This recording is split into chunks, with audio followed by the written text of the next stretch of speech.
When I take a look at everything that is happening in America today, it's a lot to process. Sometimes you turn on the news and you read a headline and you just think to yourself, what? Like, what are we even talking about anymore? Like, when were bathroom signs an issue, right? Like, suddenly you got people that are seriously marching in the streets over bathroom signs. You've got policies in Los Angeles, which is the only communist country I've ever been to. Policies in Los Angeles where they are fighting to make sure, successfully, that when you walk into a Target or when you walk into any other store, there's no longer men and female sections or boy and girl sections. They want everything to be gender neutral. And that seems like a really, really ridiculous fight in terms of everything that's going on. You really think to yourselves, were there that many people in the country that were saddened by seeing men and women on signs, that we had to make this a political movement, that we had to put this at the forefront of everything that was going on, despite all of the issues that we have going on? So you see that battle and you go, oh my gosh, what does that even mean? And then you look over here, and that's one fire. And you look over here, and then you've got the climate change religion, and you've got people, children that are walking out of school, right, to protest climate change. And you've got Greta Thunberg, who is actually like 19, but looks like she's 7, who's taking a boat and saying, oh, I'm not going to be in school anymore, until this issue gets fixed. Like, climate is going to be fixed because you're on a ship and you're embarking to America. And you're wondering to yourself, they're saying the world's going to be over in 10 years, and the kids are hysterical. And they're rightfully hysterical because that's a scary thing to hear as a child. And they're learning this actively. And every single person in this room remembers whatever it was that was their fear climate campaign when they were in school. I was Generation Global Warming. We were showed a video of melting polar bears. Al Gore's video, Inconvenient Truth, was shown to us, and they said in 10 years, the whole world's gonna be underwater, and the polar bears, there's gonna be no more polar bears. And I had never even seen a polar bear, but I was suddenly very frightened for polar bears when I was in high school, very frightened, until I got a little older and I learned from other generations that they had different fear campaigns. Of course, the global warming thing didn't happen. The polar bears actually, since that time that I was in high school, the population of polar bears has increased, so they said, never mind, we're gonna call it climate change now. We're losing, actually. But before the global warming scare, there was the global cooling scare. If you ask your parents or grandparents, this was a real thing. They told people that it was actually, the climate was cooling so much, and eventually the whole world was going to freeze over. So you had children that were terrified every winter, thinking like, this could be it, the world's going to freeze over. And then it didn't, because things started getting a little bit warmer. And then you had a generation, and some of you guys might have been in it, that had the acid rain scare. Personally, I think that one's the most traumatizing. Imagine every time it rains, you think there's going to be acid falling from the sky. This was actually a real thing. These people were shown things in school and believed that the oceans were going to become so acidic that the rain was going to be acid. So, you're okay if you're a kid in Arizona. It doesn't rain much, but the poor kids in Seattle must have been traumatized growing up. And then they kind of let go of that one. And so now they've landed, and they said, okay, we've been wrong enough times. The ozone layer was another one.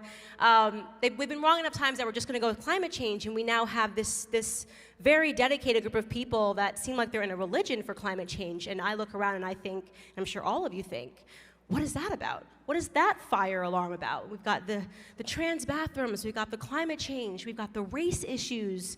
We're hearing so many different things that are happening.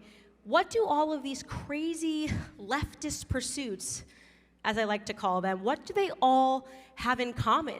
What is it? Do you think that they're just being crazy and trying to burn down the world? No, it's Machiavellian. It's much smarter than that. There's a bigger plan going on when you look at all of these various issues that they're constantly stoking inside of this country.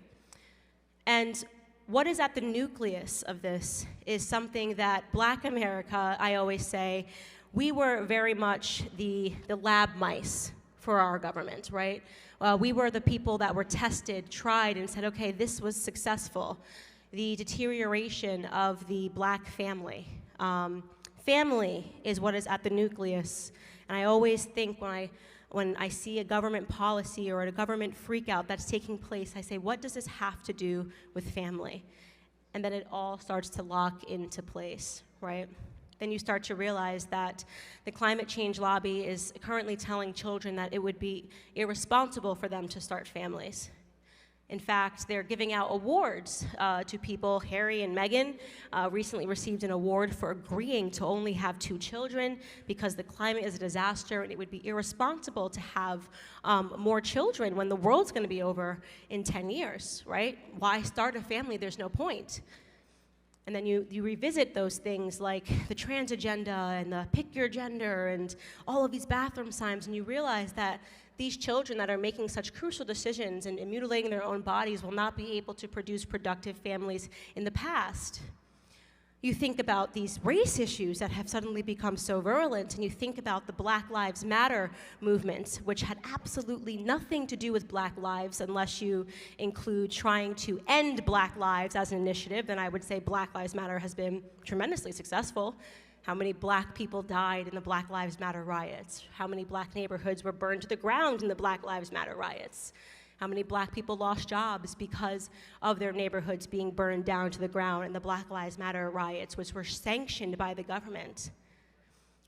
And then you visit that website and you say, well, what is Black Lives Matter about? Like, what is everyone giving billions of dollars to? And right there, just said it right on their page, you know, that they're Marxists, they're openly Marxists. They believe in the abolition of the family, right?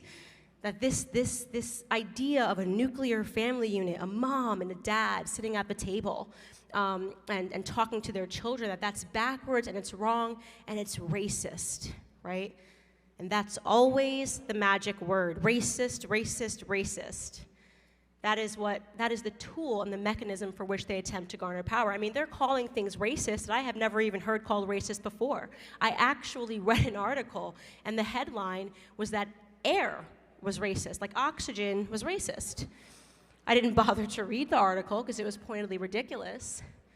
But as you're flipping through and you're seeing that they're calling more and more and more things racist, and you're flipping through and you're realizing that they're calling various other things racist and wrong and backwards and trying to use these fear mechanisms, understand that this is by design. This has always been the design of any group of people, any government that wants to seize full power over its people. The family must be absolved. The family must be ruined. And why I say that this movement that we started with Blexit and understanding that Black America needed to be awakened, understanding the history of what really took place in the 1960s, and understanding exactly what it was that Lyndon Baines Johnson accomplished with his Great Society Act, how genius it was, Machiavellian, it was genius. The very moment that Black Americans were given their freedoms with the Civil Rights Act, which he penned with a figurative gun to his head, right? He had to. It was a mess. There were riots happening. Okay, I'm going to do this. Then he said, but how are we going to keep them enslaved? This is a man who, for 20 years while he was in the Senate, voted against every single measure to give Black Americans any freedom. Then he magically becomes the president of the United States, and he's got to deal with this. And he says, what are we going to do to prevent these people from actually being free, even though I've had to sign this bill? Well, then came the Great Society Act.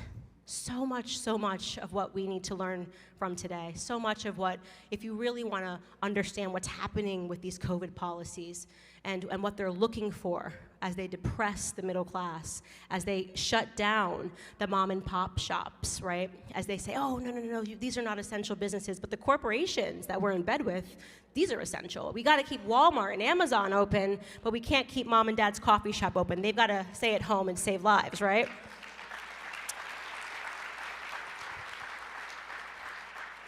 Well, of course, that's the government garnering more power, and they garner more power when individuals need more from the government, right?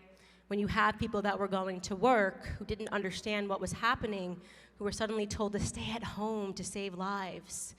Well, what do you think happened after the Great Society Act when the government began knocking on doors, incentivizing Black women not to marry the father of their children? Well, the government will give you more money. We owe you for this horrible thing we did to you, you know?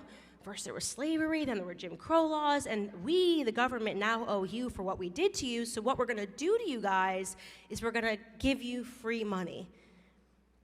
That's what happened to Black America in the mid-1960s. That's what happened with the Great Society Act. The government came to help.